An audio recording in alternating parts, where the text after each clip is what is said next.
आरोपी गिरफ्त में आ रहे हैं और साथ ही जांच में कई नए खुलासे भी हो रहे हैं। प्रश्न पत्र लीक कांड के तार अब कई दूसरे प्रदेश से भी जुड़ रहे हैं। सवाल यह है कि आखिर इतनी बड़ी परीक्षा का पेपर लीक कराने का सरगना कब तक गिरफ्त में आएगा, इस रिपोर्ट में देखते हैं।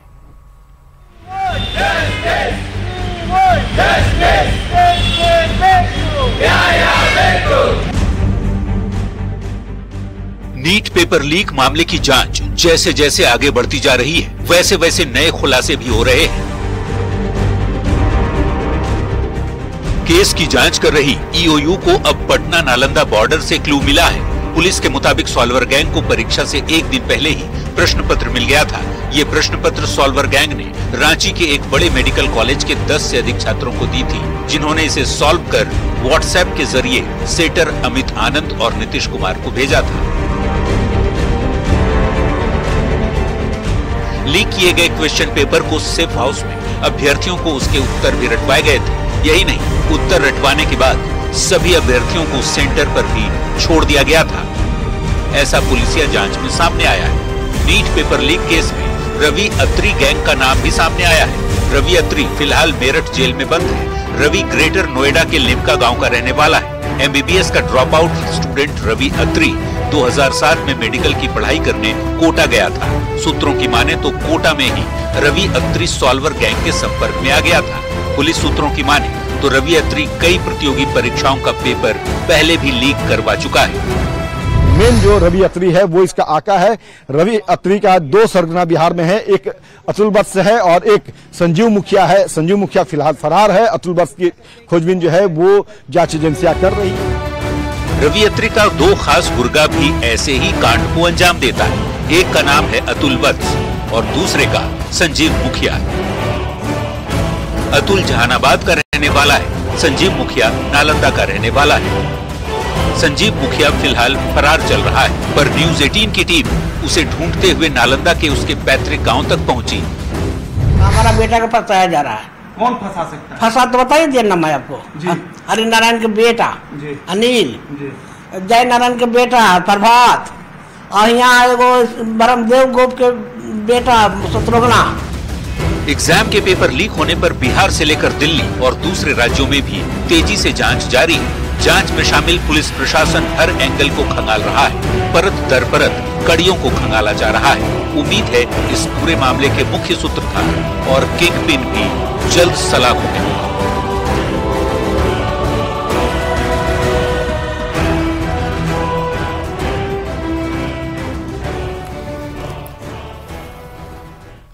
और दिल्ली के मुख्यमंत्री अरविंद केजरीवाल की बेल पर दिल्ली हाईकोर्ट ने ब्रेक लगा दिए हैं।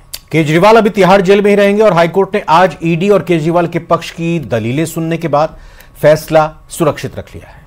और माना यह जा रहा है कि हाईकोर्ट सोमवार या मंगलवार को केजरीवाल की बेल पर फैसला सुना सकती है और इस पर अब सियासत भी शुरू हो गई है। देखिए रिपोर्ट।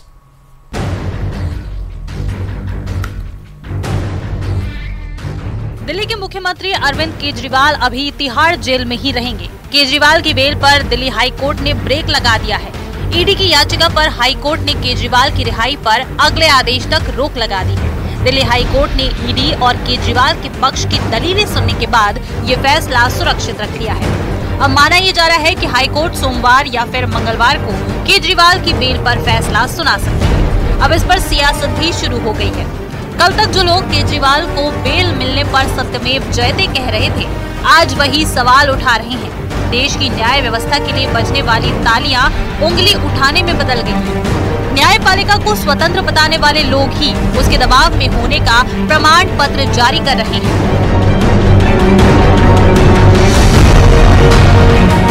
कल केजरीवाल को बेल मिलने पर आम आदमी पार्टी में जश्न शुरू हो गया था। केजरीवाल के जेल से भव्य स्वागत की प्लानिंग भी शुरू हो गई थी। इंडी गठबंधन की ओर से तेजस्वी यादव ने भी केजरीवाल को बेल की बधाई दे दी, लेकिन ईडी ने केजरीवाल की बेल के खिलाफ हाईकोर्ट में याचिका दाखिल की। इसके बाद हाईकोर्ट ने भी केस की सुनवाई होने तक अरविंद केजरीवाल की जमानत पर रोक लगा दी है। इसके बाद केजरीवाल की बेल को लेकर जश्न मना रही आम आदमी पार्टी में सन्नाटा छा गया। केजरीवाल की बेल पर ब्रेक लगने से नाराज आम आदमी पार्टी ने कहा कि ये मोदी सरकार की गुंडागर्दी है और मोदी जी ने भारत की न्याय व्यवस्था का मजाक बना दिया है। यानी कल न्याय व्यवस्था पर भरोसा दिखाने वाली आम आदमी पार्टी आज ये कह रही है कि भारत की न्याय व्यवस्था दबाव में है। तो जब सारे गवाह, सारे सबूत, जो कुछ भी ईडी ने परोसा, सारे बयान जो कुछ भी ईडी ने परोसा, सारी दलीलें जो कुछ भी ईडी ने दी, उसको सुनने के बाद एक नियमित जमानत का जब आदेश आ गया, तब तो कम से कम भाजपाइयों को शर्म करनी चाहिए कि आप ईडी को बिना ऑर्डर के दौड़ा दिया आप हाई कोर्ट। लेकिन पहली बार मैं देख रहा हूं कि आम आदमी पार्टी के जो मूर्खों का गैंग है वो कोर्ट को भी कटघरे में खड़ा कर देता है। अब उसी कोर्ट ने उन्हें बेल देने से मना किया, उसी कोर्ट ने उनके ही साथी को एक बेल भी दिया। हालांकि बेल मिलना किसी आरोप से बरी होना नहीं है। आज ईडी ने केजरीवाल के खिलाफ हाई कोर्ट के जिस फैसले का जिक्र किया वो इसी साल 9 अप्रैल का है।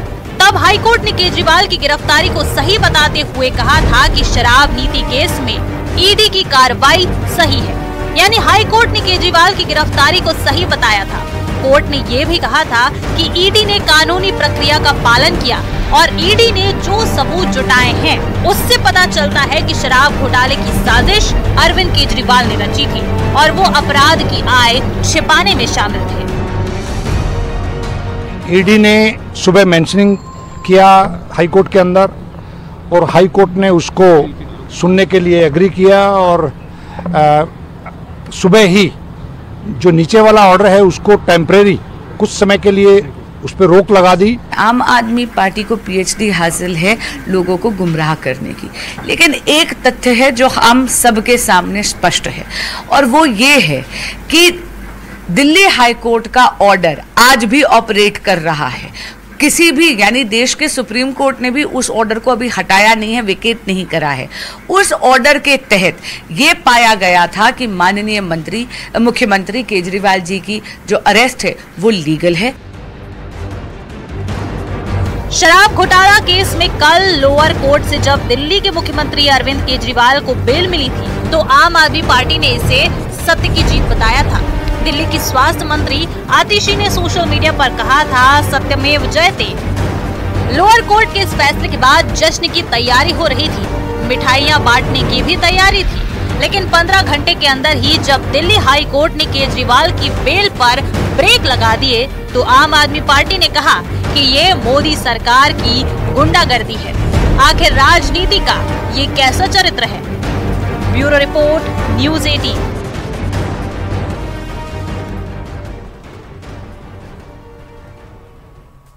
देश में तीसरी बार एनडीए की सरकार बन गई और पीएम मोदी ने सत्ता की कमान संभाल ली है। अब मोदी 3.0 का पहला संसद सत्र 24 जून से शुरू होने वाला है, जिसको लेकर इस बार विपक्ष पूरे जोश में दिख रहा है। विपक्ष के जोश के हाई होने के कई कारण हैं। इनमें सबसे बड़ा कारण बीजेपी को अकेले अपने दम पर बहुमत नहीं मिलना है। विपक्षी दलों ने इस बार के संसद में सत्र में कई मुद्दों पर सरकार को घेरने की तैयारी की है। लोकसभा के साथ साथ राज्यसभा में भी इस बार सरकार को परेशानी का सामना करना पड़ सकता है, क्योंकि संसद सत्र शुरू होने से पहले कांग्रेस कह चुकी है कुर्सी की पेटी बांध लीजिए, सदन का बढ़ने वाला है तापमान। देखिए रिपोर्ट।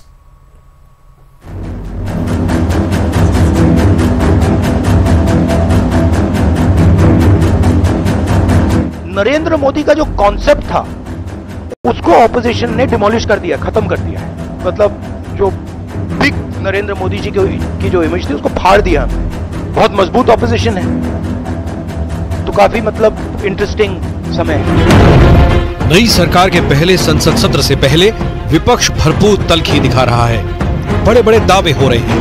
सदन में राहुल गांधी को नहीं कंट्रोल कर पा रही थी भाजपा, उसमें अब प्रियंका जी होंगी। क्या होगा हाल भारतीय जनता पार्टी का? लेकिन सरकार ने पहले ही साफ कर दिया है कि मोदी 3.0 के दौरान कड़े और बड़े फैसलों का दौर जारी रहेगा। ये जो देश ने अनुभव किया, उस परफॉर्मेंस को देखा, उसी का नतीजा है कि आज एक सरकार को तीसरी बार आप सबकी सेवा करने का अवसर मिला है। उधर सोमवार से शुरू होने वाले संसद सत्र से पहले ही प्रोटेम स्पीकर के नाम पर सियासी उबाल है। बीजेपी सांसद भर्तृहरि मेहताब को प्रोटेम स्पीकर बनाने पर विपक्ष लाल है। देखिए, परंपरा क्या है, ट्रेडिशन कन्वेंशन क्या कहता है कि सबसे वरिष्ठ सांसद को स्पीकर प्रोटेम नियुक्त किया जाता है, तो ये अच्छा संकेत नहीं देता। ये टकराव पंगा ले रहे हैं पहले दिन से। तो बीजेपी कह रही है कि मात्र 98 सीट जीतने वाली पार्टी हमें ज्ञान न दे। संसद के नए सत्र में स्पीकर के चुनाव से लेकर डिप्टी स्पीकर का चुनाव होना है। स्पीकर को लेकर स्थिति लगभग साफ हो चुकी है कि ये पद बीजेपी अपने पास ही रखेगी, लेकिन सूत्रों का कहना है कि विपक्ष डिप्टी स्पीकर के पद पर मोर्चा खोल सकता है।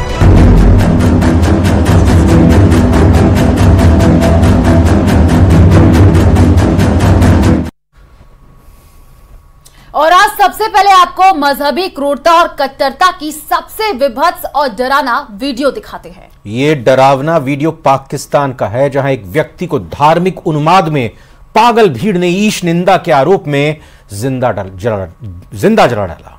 कट्टरता और क्रूरता की ये कायरतापूर्ण घटना पाकिस्तान के जो है वो स्वात घाटी का है, जहां भीड़ ने ईश निंदा के आरोपी को पुलिस स्टेशन से खींचकर निकाला और उसे गोली मारी। और फिर यही नहीं रुके, घसीटकर एक खुले मैदान में उसको लेकर गए, पेट्रोल डालकर तड़पते हुए आरोपी को जला डाला। इस रिपोर्ट में देखिए।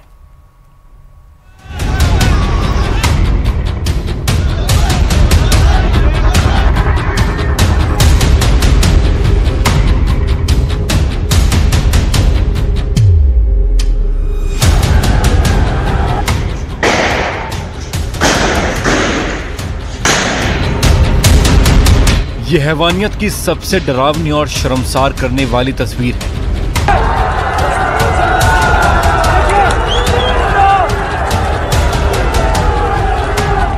बीच सड़क पर एक व्यक्ति को जिंदा जलाकर उसके चारों तरफ मजहबी नारे लगाते ये लोग किसी हैवान से कम नहीं हो सकते।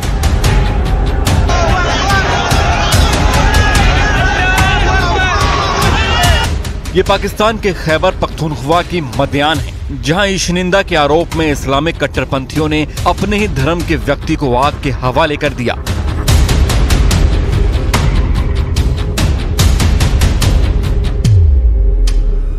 मदयान में करीब 20 लोगों ने जहीदुल्लाह को कुरान के अपमान करने के आरोप में पकड़ लिया था। जहीदुल्लाह सियालकोट का रहने वाला था और खैबर घूमने आया था। वहां यह खबर फैली कि जहीदुल्लाह ने कुरान के कुछ पन्ने जला दिए। बस फिर क्या था, लोगों की भीड़ ने उस व्यक्ति को पकड़ लिया और उसकी पिटाई करने लगे, लेकिन तब तक पुलिस पहुंच गई और उसे हिरासत में ले लिया गया। लेकिन वहां लोगों के सिर पर खून सवार था। गुस्साए लोगों ने मस्जिद से ऐलान करवा भीड़ को इकट्ठा किया। भीड़ ने पुलिस स्टेशन पर फायरिंग भी की, जिसकी वजह से कई लोग घायल हुए।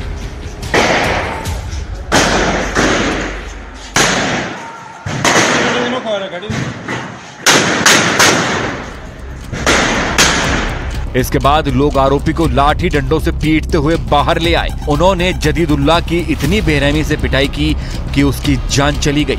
लेकिन इसके बाद भी लोगों का गुस्सा शांत नहीं हुआ और उन्होंने उसकी डेड बॉडी को आग के हवाले कर दिया और उसके चारों तरफ लोग मजहबी नारे लगाकर जश्न मनाने लगे।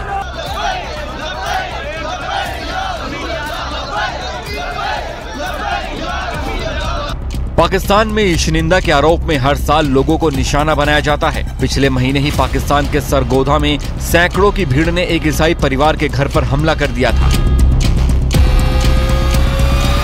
भीड़ में महिलाएं भी शामिल थी जो मजहबी नारे लगा रही थीं। सैकड़ों लोगों ने एक व्यक्ति को घर से निकाला और बेरहमी से पिटाई की। उनके घर में आग लगा दी गई। वो तो वक्त रहते वहां पुलिस पहुंच गई और उस व्यक्ति को हिरासत में थाने ले गई।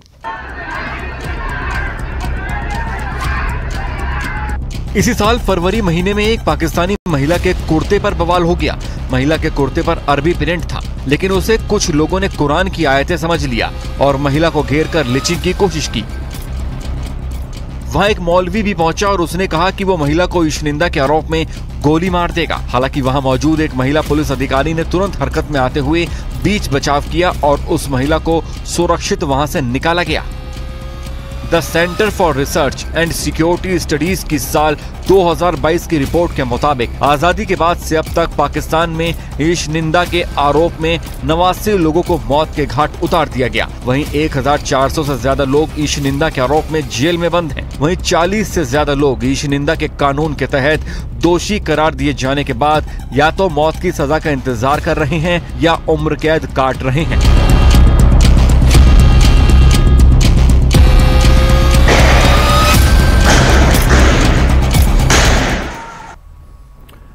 रूस के राष्ट्रपति व्लादिमीर पुतिन और उत्तर कोरिया के तानाशाह किम जोंग उन की जुगलबंदी देखने को मिली है।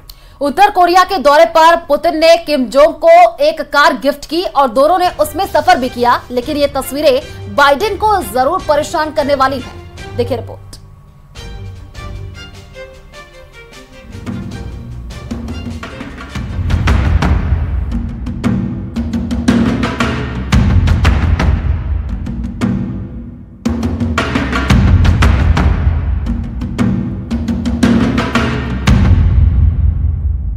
एक तरफ सुपर पावर अमेरिका है तो वहीं दूसरी तरफ रूस।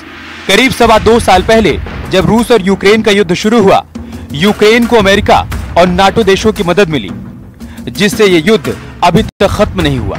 रूस के राष्ट्रपति पुतिन अमेरिका की चेतावनी के बाद भी झुके नहीं। पुतिन भी अमेरिका को समय समय पर आंख दिखाते रहे। अब कोरिया से आई एक तस्वीर ने अमेरिका के राष्ट्रपति जो बाइडेन की नींद उड़ा दी है। पुतिन 19 जून को उत्तर कोरिया के दौरे पर पहुंचे, जहां उत्तर कोरिया के तानाशाह किम जोंग उन के साथ उनकी गजब की जुगलबंदी देखने को मिली। इतना ही नहीं, दोनों देशों की करीबी की दुनिया भर में बातें हो रही। पुतिन ने अपने दौरे पर किम जोंग को Aurus Senat limousine car gift की। दोनों कार में बैठे और पुतिन खुद ड्राइविंग सीट पर बैठे। उन्होंने किम जोंग उन को कार में घुमाया।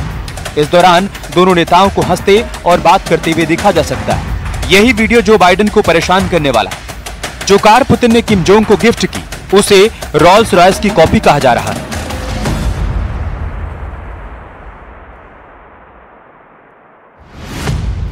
ये कार बेहद ही खास है, क्योंकि महज एक कार नहीं बल्कि समय पर यह बंकर का भी काम करती है। पुतिन के निर्देश पर ही इस कार को बनाया गया है। कार पूरी तरह से बुलेट प्रूफ है।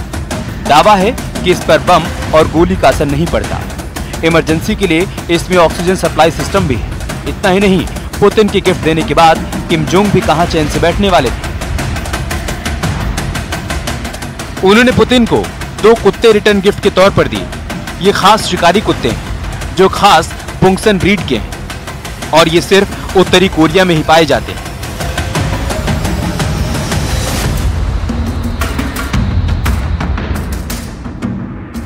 जब पुतिन उत्तर कोरिया पहुंचे तो खुद किम जोंग उनके स्वागत के लिए एयरपोर्ट पर पहुंचे और पुतिन का गर्मजोशी से स्वागत किया। पुतिन के लिए एयरपोर्ट पर रेड कारपेट बिछाए गए।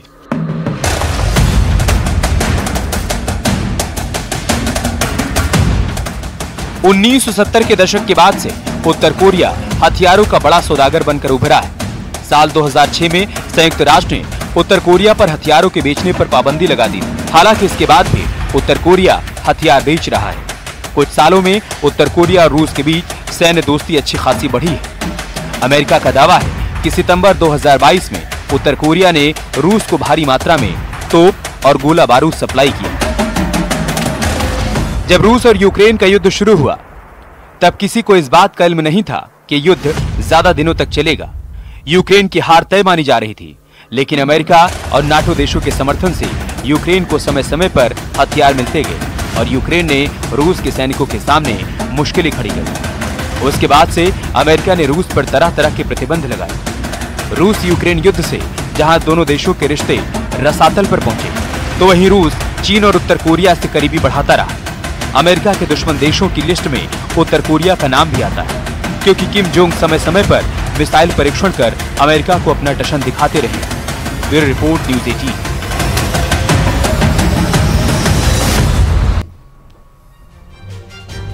और अगर आपके घर में भी एयर कंडीशनर लगा है तो आपको सावधान होने की जरूरत है।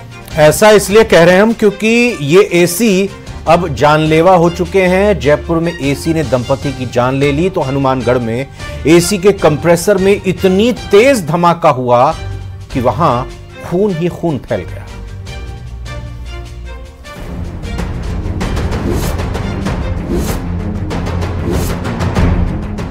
एक एसी ले लेगा आपकी जान।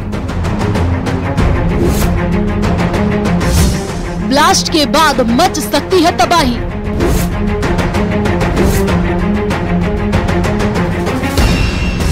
जयपुर में दंपति की दम घुटने से मौत। हनुमानगढ़ में कंप्रेसर में जोरदार ब्लास्ट।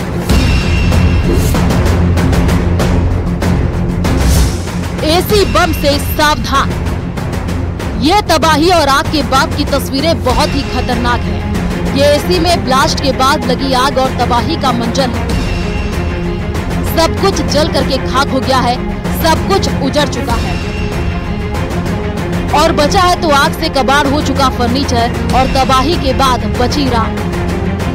लेकिन इसमें एक और सबसे खौफनाक मंजर छुपा है और वो है 2 लोगों की मौत का। दम घुटने से कमरे में सो रहे पति पत्नी की मौत हो गई।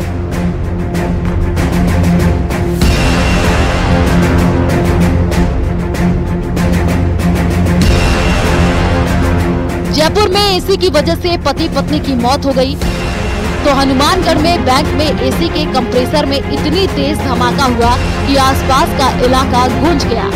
गैस भरते समय कंप्रेसर जोरदार ब्लास्ट हुआ और मैकेनिक गंभीर रूप से घायल हो गया, जिसके